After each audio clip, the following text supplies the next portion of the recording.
பாதுகாக்கிற காவலாளிகளை உருவாக்குற இடம், தொழிலாளிகளை உருவாக்குற இடம் அல்ல. லட்சம் கோடி சம்பளம் வாங்குறவர்களை உருவாக்குற இடம் அல்ல. பட்டம் பதவிகளை சுமக்கிற உருவாக்குறவர்கள் அல்ல. ஷரியத்தின் காவலாளிகளை உருவாக்குற இடம். எங்கட தீன பாதுகாக்கிறதுக்குரியவர்கள் இங்க தயாராக. அதனால் அந்த பார்வை எடுத்து போடுவோம். அப்ப மதரசா எங்கட ஷரியத்தை பாதுகாக்குதுண்டா, இந்த மதரசாவை பாதுகாக்கிறவர்களுக்கு என்ன கிடைக்கும்? 100 ரூபாய் கொடுக்கிறாரு, அந்த 100 ரூபாய் மதரசாவை பாதுகாக்குது. அதிபர் சொன்னாங்க இல்லையா, எவ்வளவு பேர் எத்தனை வகையில உதவி செஞ்சாங்க. தீன பாதுகாக்கிற இடத்தை அவங்க பாதுகாக்கிறாங்க.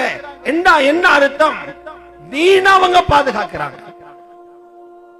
இவங்களுக்கு ரப்பட வாதா என்ன? அல்லாஹ் இவங்களுக்கு கொடுத்திருக்கிற வாக்கு என்ன? இவங்க எவ்வளவு நிம்மதி அடையணும், சந்தோஷம் அடையணும், இஹ்லாஸோட கொடுத்திருப்பாங்கன்னா. குர்ஆன் சொல்லுது, எங்கட தீனுக்கு உதவி செஞ்சீங்கன்னா உங்களுக்கு நாங்க உதவி செய்வோம். யா அய்யுஹல்லதீன ஆமனு இன் தன்சுருல்லாஹ யன்சுர்கும். ஈமான்தாரிகளே, நீங்க அல்லாஹ்வுக்கு நுஸ்ரத் செய்தால், அல்லாஹ்வுக்கு உதவி செய்தால், அல்லாஹ்வுக்கு உதவி தேவையில்லை. அவனுக்கு உணவு, குடிப்பு, வீடு, இருப்பிடம் எதுவும் தேவையில்லை. அவன் கட்டளைகளை பாதுகாக்க உதவி செய்ய அல்லாஹ் உங்களுக்கு நுஸ்ரத் செய்வான். ரப்பட உதவி உங்களுக்கு கிடைக்கும்.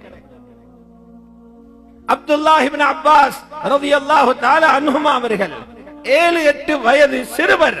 அவரை நபி அலைஹிஸ்ஸலாம் தன்னுடைய வாகனத்துக்கு பின்னால் அமர வைத்து அவருடைய காதில் ஊதிய, அது ஒரு செய்தியோ கதையோ அல்ல, காது வழியாக நெஞ்சில் இறக்கிய கொள்கை என்ன தெரியுமா? இப்னு அப்பாஸ், உங்களோட பாதுகாப்பு அல்லாஹ் வச்சிருக்கிறான், தீன நீங்க பாதுகாக்கிறது. தீன நீங்க பாதுகாத்தா அல்லாஹ் உங்களை எல்லா நிலைமையிலும் பாதுகாப்பான்.